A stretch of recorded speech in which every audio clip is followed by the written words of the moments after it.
Hello again, everybody. This is Steve coming to you with another Writing Musings. This is number 13.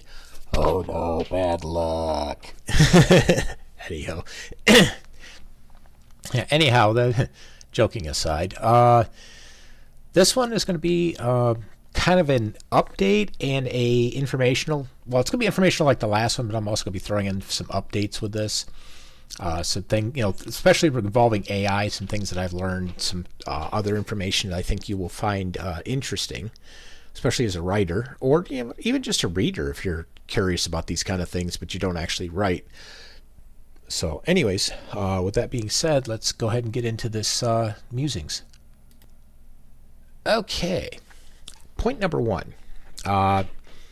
I know some of you probably have been curious about this because I've mentioned it a little bit here and there and stuff, but haven't really gone into a lot of detail with it. And I'm sure you've seen partially too with my books that this is a thing. But for those of you who don't know, I'm a Christian. I believe the Bible. I believe what it says. I follow what it says best to my ability. I'm not perfect by any means, but that is my faith and my belief. And as you can see, I've some of my Christian faith goes into my writing, or some of my worldview finds its way into my books. I know some people don't like that; they don't want to hear that. But if I'm to be honest of who I am, I have to tell you this. And I'm not shoving it down your throat. I'm just letting you know who I am and what I am.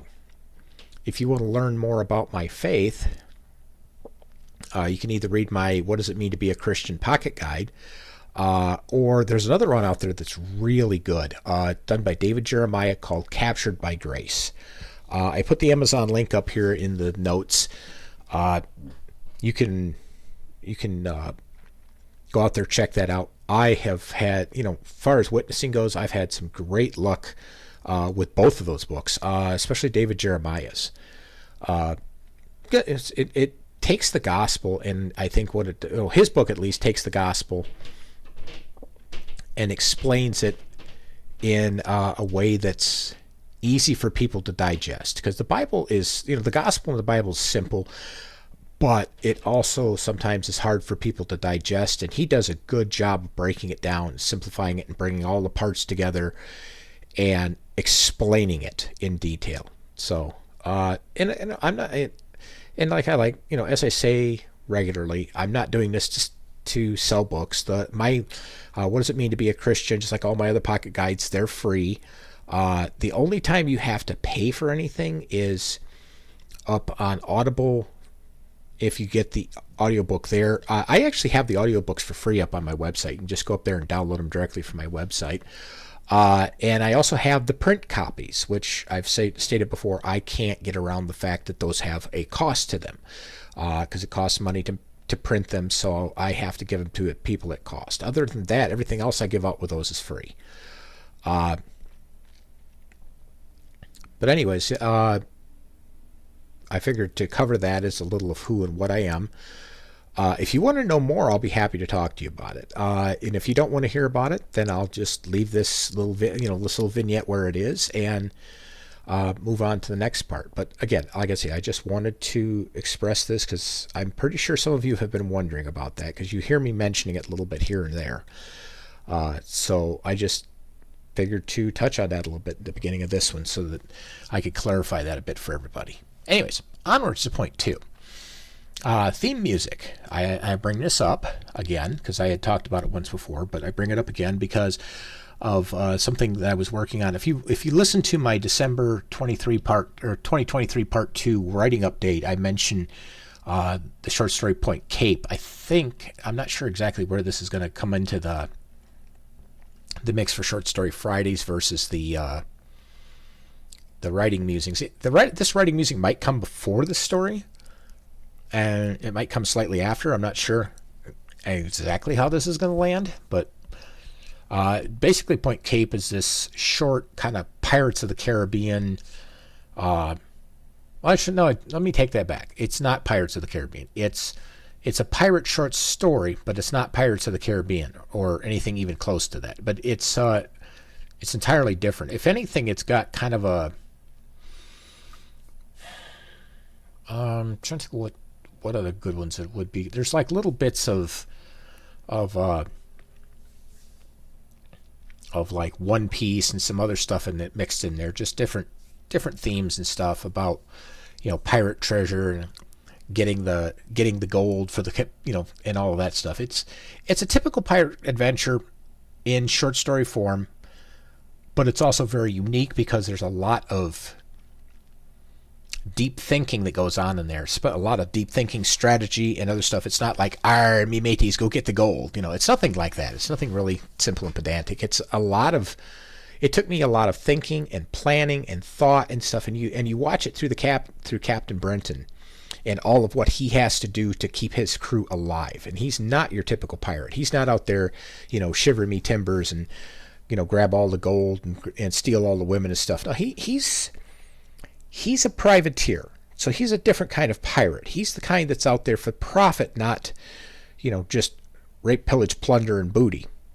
Because there's good pirates and there's bad pirates. You have the bad pirates like Blackbeard and dozens of others. Like Pirates of the Caribbean tends to deal more with the bad pirates. Barbossa and all of those guys like that. And Brenton is more in line with the privateers who were essentially hired guns for the crown back in the day. Now some of them went outside of what they were hired for and became bad pirates, became black pirates. When I say black, I'm talking dark, evil, burn the town down to go get the gold type thing. The bad guys, like I say, the bad pirates in Pirates of the Caribbean. But then they had the other ones who were essentially an extension of the crown and the military of that country. Where, yeah, they did piracy, but their job was primarily to disrupt shipping. And, whatever they captured, they could keep. That was their paycheck. And they were subsidized by the crown when they couldn't get enough, and commissioned by the crown. In other words, the crown gave them permission to go out and do this. So they were kind of extensions of the royal war machine back in the day. So those were the good pirates, if you will. And Brenton and his team are the good pirates. So, but anyways, all that to say that as I was writing it, one of what brings Pirates of the Caribbean into this is I was using those soundtracks as the means to provide the background music and the mood and the theme and all of this. If that's playing in the background, it gets me into that kind of that pirate story type mood and mindset and stuff like that, and it makes it so much easier writing because I can, as I'm listening to it, I can picture a lot clearer what's actually happening. Without the music, it's just kind of, oh yeah, he's bobbing on up and down on the sea, and the sails are flapping and stuff. And you turn the music on, and suddenly it's buccaneers and muskets and cannon shot and expert navigation and all this kind of stuff. It goes from, in my mind at least, it goes from this boring, pedantic tale to this, really exciting high seas adventure. So, so basically I mentioned this, that, here I am. It's an application of the theme music that I mentioned in one of my writing videos about music and mood music. And I noticed a lot of people kind of ignored that one.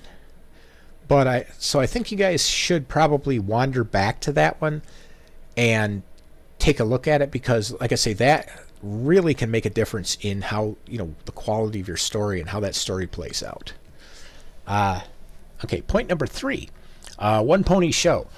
This is something I know this doesn't apply to everybody, but it can apply to some people, so I'm at least bringing this up. When I say one pony show, or don't be a one pony show, in other words, don't write just one genre. Don't write one style. Don't write just one thing.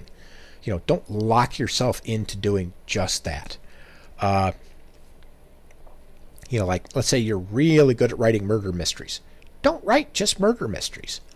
Write other things. Go outside your comfort zone. Go outside your skill level. You will grow and you will improve and you will mature as a writer a lot better and a lot faster that way. Now, here's an interesting one. If you think that, oh no, nobody ever does that, take a look at this one. Stephen King. What do you think of when you think of him? Horror. That's what you think of, right? Did you realize Stephen King writes romance novels? I'll bet a lot of you didn't realize that. He writes romance novels under a pen name, but he writes romance novels. He does, I think, 3 or 4 different genres. I mean, horror is his primary genre, but I know he also does romance. I think he does fantasy. I could be wrong, but I think he does fantasy, and I think he's done a sci-fi. So he's one that knows enough to adventure out into other genres. And as a good writer, that's the thing you should do. Because, I mean, when I started out, my primary staple was sci-fi. It still is. That's the primary one I write. But then I started spreading into fantasy. Like with Point Cape, I was doing a pirate adventure. I had, well, even look at Off-World Chronicles. That was survival sci-fi. Well, survival sci-fi fantasy. But there's a part in there, book 6. The whole book is pretty much a pirate adventure. The whole thing is just, it wasn't originally meant to be that, but it kind of became that. Troubled Waters is pretty much its own little pirate adventure. And I got, if you watched my writing, my December 2023 writing update,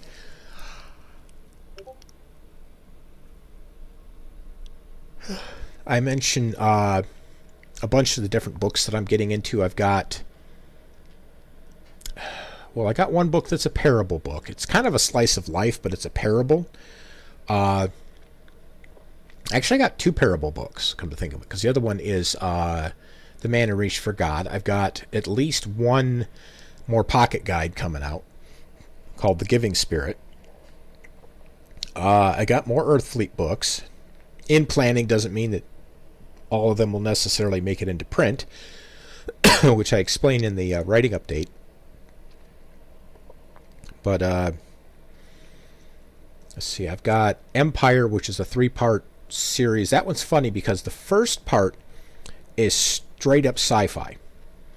Part 2 is a blend of fantasy and sci-fi. Which is, let's see, part one of the Empire trilogy is The Artifacts of Earth. That's straight up sci-fi. Part 2, The Riders of Kroa. That one starts out sci-fi, but then evolves into a colonial fantasy novel, essentially. Because when I say colonial fantasy, when the people... The TLDR is basically the people from Book 1 leave Earth and go out and colonize this other planet, Kroa.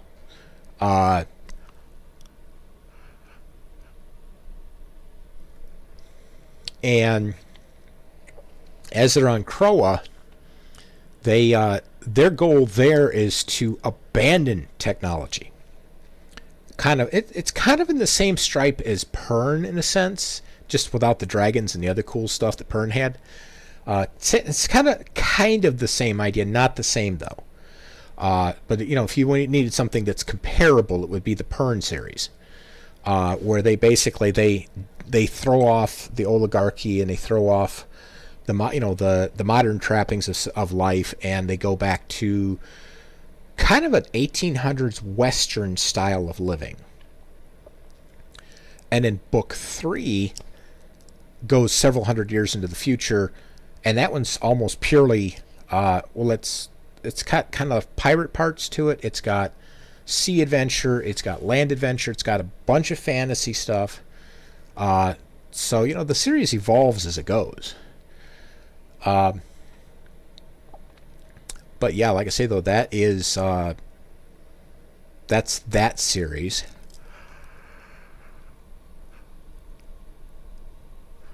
As I was saying, as a writer, you want to stretch yourself, get into things you're not comfortable with. I mean, I'm not saying get into stuff that just makes your skin crawl. Something that like if you don't like murder mysteries and the thought of death just drives you up a wall, don't get into that. that when you do the writing, it has to be enjoyable. What I'm looking at is what can you do to expand your skills, expand yourself, go out and do bigger things.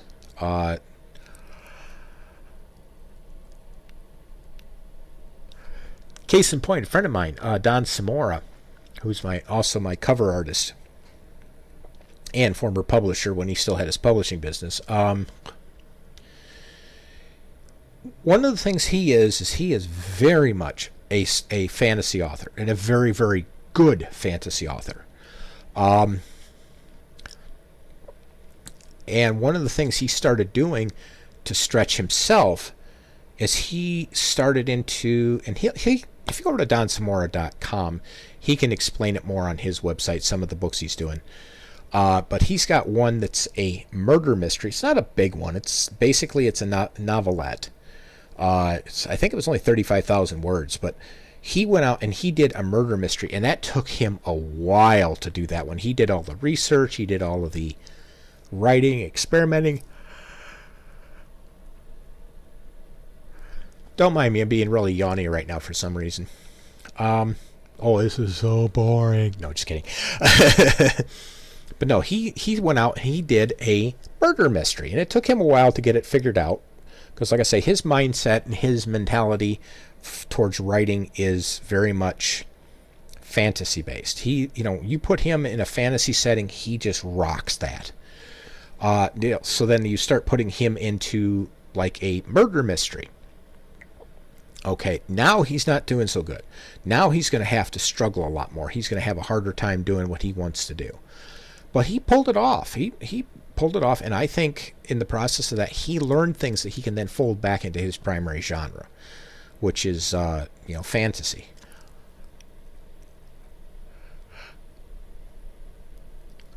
The other one he's doing is he's working now on I would call it a sci-fi horror, at least the way I understand the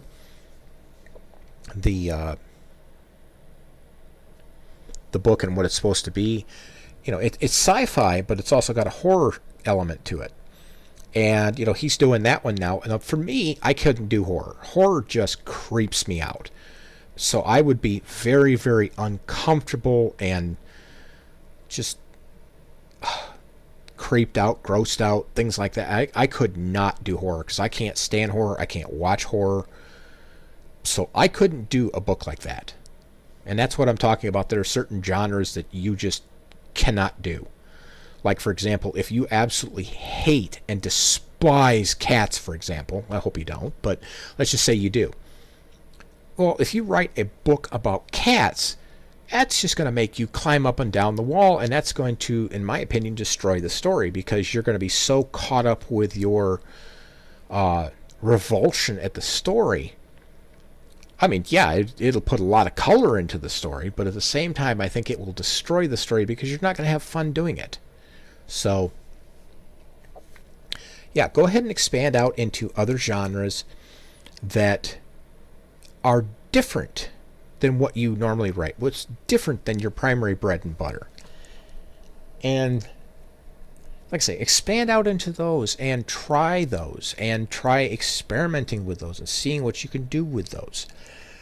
Even if you don't succeed, even if all you do is you write kind of clunky short stories in those genres, do them. Try them over and over and over again until you get them better. That's how you learn. Go out and try things. Even if you fail, you learn and you get better at it. So, enough on that, because I could be here all day about that. Point 4, AI tools for writers. Got some more information on this. For those of you doing static images, I'm not sure which version this comes into, but I know it's out there, is Photoshop CS.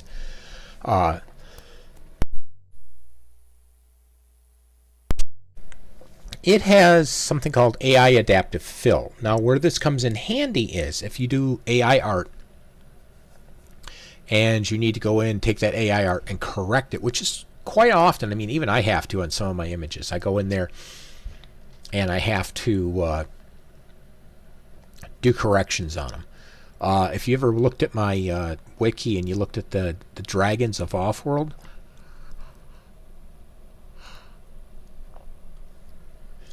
that blue dog dragon that's at the beginning of the article, that was actually blended from two different images and had a bunch of Photoshop cleanup on it. So I've seen people too, they take like a square image like what Midjourney gives you or what Bing AI gives you,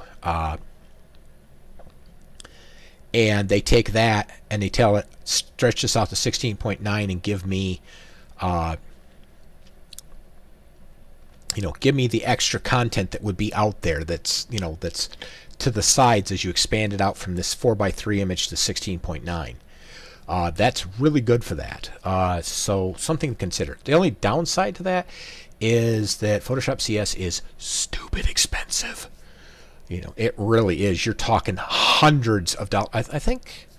Well, let me see what the price is in that.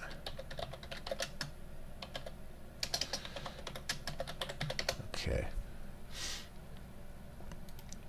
The other thing you got to realize is Adobe does, you don't actually buy Photoshop anymore. You rent it, which is stupid. But to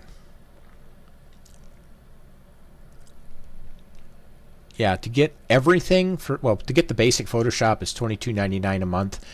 To get everything is $59.99 a month, and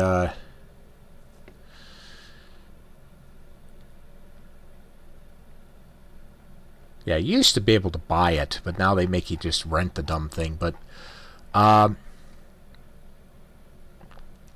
think if you were actually able to buy it, it would be like what probably around $1,200 to buy it if you bought it straight out of the store as is rather than renting it like they do now. So but you got to consider, it's like, it's only $22 a month or $22.99 or something. Yeah, but if you're holding on to that for 6 years, that 22 after 10 months becomes 220, and after 100 months it becomes 2,200. So the longer you have it, the more expensive it gets. So that's why I like buying it, but that's also why Adobe doesn't like you buying it, because one, the rental plan makes sure you can't pirate it, which is the one thing they absolutely hate. They don't like it when people pirate their stuff, which I can understand. But at the same time, it becomes prohibitively expensive to own. But it also, if you're doing a lot of artwork for your stuff, it can be worth it. And I say can be, doesn't necessarily have to be, doesn't necessarily mean it will be, but something to think about. Let's see here. Midjourney. I think I've mentioned this before. Midjourney requires Discord. One thing that I want to bring up about this is Midjourney has evidently recently updated their stuff, because I started reusing, or I signed up to their system again after a couple of months of being away from it, because I was away from it for a few months because I didn't need it. So I canceled my subscription because I didn't want it just sitting around sucking up $10 a month every month if I wasn't using it. So, that's just the cheap in me.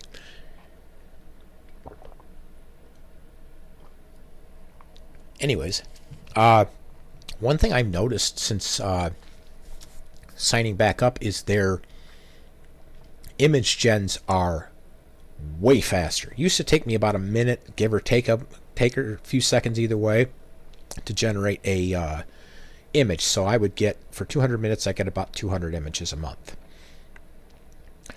They did something, because now it takes somewhere around 30 seconds to build those images for you. So for a 200-minute base plan, you get 400 images. And that, that's not the upside or the upscales. As far as I can tell, the upscales don't get charged. It's the initial image gens that get charged. Also, one interesting thing is, since the last time I was in there, they have added this really cool thing with Basically, there's the ability to take an image that you've upscaled. You can pan left, pan right, pan up, or pan down. And what it does is it takes that image and it expands it. As though, in the same way as though, like if you originally generated the image in that particular aspect ratio, it's kind of the same thing. But it's like you can take a 4:3 image and expand it out to 16.9 or 9:16, or whatever you want to. You can zoom it in, you can zoom it out. It's kind of neat. It's a couple of extra tools that they have once you upscale an image, and it's actually nice. Like I say, I've compared it before to DALL-E and some of the other ones, and the Bing image system is good, but I think it's good for roughing out ideas. And Midjourney thinks differently than Bing does. So you're not going to get, if you go and you get an idea working on Bing and you go over to Midjourney, you're not going to get the same thing. You're probably going to get something slightly different. But Bing is good for roughing things out. Midjourney is good for more finalized artwork. You still want to keep it as example art, because there's that, there's all the legal things going on right now with it that how do I say this? They are there's a lot of legal stuff going on with that. There's a lot of legal gray areas. Stuff's up in the air. So you want to be careful with how you use that. If you use it for example art and it's not for production art, then you're fine. And at the present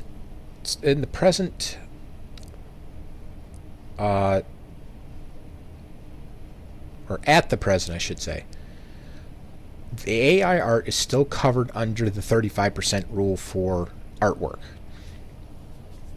which means as long as it deviates at least 35% from the original piece of art, it is considered a unique piece of art, and therefore you get to keep it. However, there's also the fact that that information and those images are built by scraping copyrighted and trademarked imagery and stuff that's got Godzilla-sized lawyers with 20-foot shark teeth protecting it, if you get my drift. So, like I say, it's a big legal gray area. They haven't sorted it out yet. What I think is going to happen is they're going to say, yes, they can scrape it. But if they scrape it, the AI company that scrapes that art has to pay a commission to the original artist, because they copied their artwork, even if it was just to train the AI. I think that's the direction it's going to go, and if that's the direction it's going to go, the artist will get compensated, but it's going to be like 3 cents per image or 2 cents per image. It's basically going to be this ridiculously low number spread out across a whole bunch of people. So you're if you're an artist, you'll probably get 2 or 3 cents per image that they scrape. But at that point in time, once that's settled and the legal definitions are ironed out and everything, then you can probably start moving your AI art towards production, because you'll now have a solid legal framework on which to work with. Until then, play very, very carefully with that, so that you guys don't get sued. As far as now, going back to the original one with like Midjourney, I skipped over one here because I got off on a rabbit trail. Imagine that, right? Anyways, DALL-E, as far as I'm concerned, DALL-E is the best AI art out there, period, hands down. I've done comparisons between DALL-E and Midjourney and Bing and all of those like that, and DALL-E is hands down the best one out there. The problem is, you better hang on to your wallet, which you expect considering the quality of it, and 2, it has a very limited user base. What I mean by that is it's a Microsoft product. This is different than the Bing AI art. Like Bing AI art is the Matchbox car on the table. DALL-E is the BMW sitting out in the parking lot. That's the difference. One's a toy, the other one's a mean machine. Or if you don't want to look at a BMW, you could say it's a Porsche.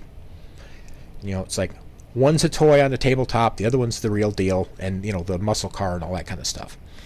Yeah, DALL-E is the best, hands down. I have been highly impressed with the artwork that's come out of that. But again, it's only for Windows users. So you have to have Windows OS, and you have to have Microsoft Edge, you have to have a Microsoft account, and you have to have a paid DALL-E account, and those aren't cheap from what I've seen. Now some other people might be able to get one of their accounts and get it cheap, but everything I've seen says you're going to be paying through the nose for it. And if you're paying through the nose for it, you're getting what you're paying for. I mean, you're getting your Porsche, but your wallet's also draining away pretty quickly as you're doing it. So if you're just doing it for example art, Midjourney's great for $10 a month. Bing AI art is good for free, but again, you get what you pay for. But anyways, I'm bringing that up again just because, that's where I'm at now. Some things that I've seen, and I just wanted to update you guys on that because, like I say, I've talked about it before, and I'm probably going to talk about it again, but I figured to bring you up to date on some of what I've seen. Anyways, point 5, final point. Oh, crud, and I'm out of time. Okay, I'll try to make this one quick then. This comes from what I'm doing right now with my editing on Point Cape and some other books is one thing I will say about editing, I know it's boring, I know it's pedantic, I know it just, makes your eyeballs want to roll back in your head 6,000 times over. But it's an important part of writing. The fun part is creating the rough draft. The part that sucks is the editing because you're having to go over the same thing over and over and over. However, do it. Do it anyways, even if it is pedantic and mind-numbing, because as you edit, you learn and you grow. Because you'll realize where you did things wrong, and you'll be able to go back and fix it, and you learn from that, and you get better, and the next time you go through and you write, you don't make that mistake, or if you do make the mistake, it's not as bad, and it gets less and less and less until you eventually stop doing it. And definitely, I would say, not in the early parts. I would say when you're editing, edit the normal way. Edit with your just reading your manuscript through, and do that over and over and over again until you get to a point where you feel like you've gotten everything. Then bring in the AI voices with the text to speech, because you will find stuff you didn't even know was a thing in the story. I'd like a good example of this is Jenna's journey. It's funny because I edited this through edit that book through and through and through and through and through to the point where I was just going cross-eyed. And I started throwing the AI text-to-speech at it, and all of a sudden, as I'm going through on one of my edits, I realized, I've got a plot hole here that I did not know was there, because in this one scene, in the one perspective, I talk about how this guy is, comes in and meets the morning supervisor. But when I flip to the other perspective, it's actually late evening and they're getting ready to find a hotel for the night and go find a hotel room because it's getting towards dark. They've been driving all day. It's time for them to find somewhere to lay down and go to sleep. Well, you can already see the plot hole there, because if you're thinking, well, it's like, okay, so he's the morning supervisor. What's the big deal? Well, what shift does the morning supervisor usually work on? Morning shift. Okay, so then if she's coming in the evening, the morning shift supervisor's not going to be there. The one that's going to be there is either the afternoon or the evening shift manager. And the way the plot line rolls in the first part of it, he's talking to the morning supervisor, which means it's morning, but yet there's so many things in there that scream afternoon. I was like, and I got this problem. I didn't even realize this thing. So I had to go in and I had to rewrite that section and fix that plot hole. And then I got further down in another part of the book. And I'm trying not to spoil it for those of you who haven't read the book. But there's another part down there where Jenna gets a different car, and I start doing the dealership scene, and I realized that there's this big fat paragraph that covers all these different things, and I'm reading through it, and I'd edited it and worked on it, and all of a sudden dawns on me, I don't need 90% of this. All I need is these three lines here, these 2 lines here, the rest of it goes away. So I took that big, huge paragraph and shrunk it down to like this half-size paragraph. Oh, not even half-size. It was like this little bitty paragraph. And, because it originally started out as this great big paragraph. And then when I realized I didn't need 90% of that, it went down to this tiny little paragraph. And that worked a lot better. It was a lot simpler. It didn't feel clumsy. It didn't feel clunky. I didn't feel like I was struggling through it. I don't know why I never addressed that before. But I was going through it, and it was running through the text-to-speech and all that, and then all of a sudden that light bulb went on, and I'm like, most of this doesn't need to be here. I need to get rid of this. Went in there, brush hogged it down, and hey, now it's a lot better. So text-to-speech will help you a lot in your editing.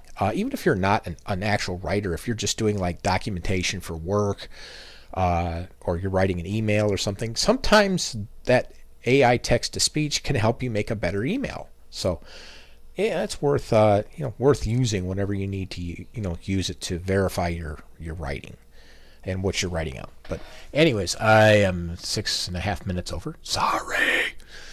So I will cut it off here, and I will pick this up with a new Writing Musings, number 14, coming up whenever I have something more to report. So anyways, talk to you guys later.